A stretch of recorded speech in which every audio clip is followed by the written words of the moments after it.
The 2017 film Happy Death Day is a black comedy horror.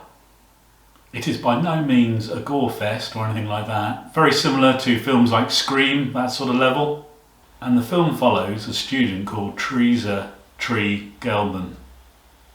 Now, she's not a particularly nice character, and she doesn't treat the people around her very well at all. Tree, as she's best known, wakes up after a drunken night out in a dorm room. It belongs to Carter, who's a really nice guy. He's looked after her, tucked her up in bed and makes sure she's okay. It just so happens to be Tree's birthday and her father's trying to call her up on the phone. She obviously thinks something's happened between her and Carter and she can't wait to get out of his room. I guess you could say she does the walk of shame, and it's a walk that we get to see repeated over and over again. She returns to the campus house where she lives and doesn't treat people very well on her way back to her room. Even with her roommate there seems to be some sort of friction, though I would say her roommate's really trying hard and tries to present her with a little cupcake with a candle in it for her birthday.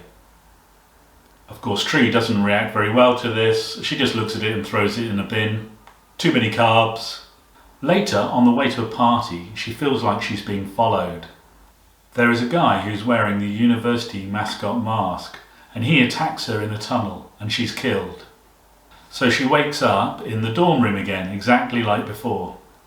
Now, this film is like a Groundhog Day slasher movie. It even mentions Groundhog Day right at the very end. And for the rest of the movie, she's trying to last out the rest of the day and not be murdered. So as a viewer, we have the fun of her getting used to this repetitive day, and also the murder mystery of who's actually behind all of this. I think it's done really nicely, and it was a difficult part for Jessica Rothe to play, because this isn't a character that you particularly like straight away. And as we carry on through the journey and find out a little bit more why she's like that, you can't really help rooting for her and really liking her at the end. And I think it was her performance that really made this film for me.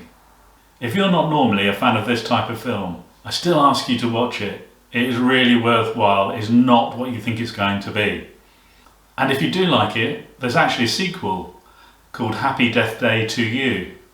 And that has one of the best repetitive death montages I've ever seen, to the song called Hard Times by Paramore. It's there on YouTube if you want to find it.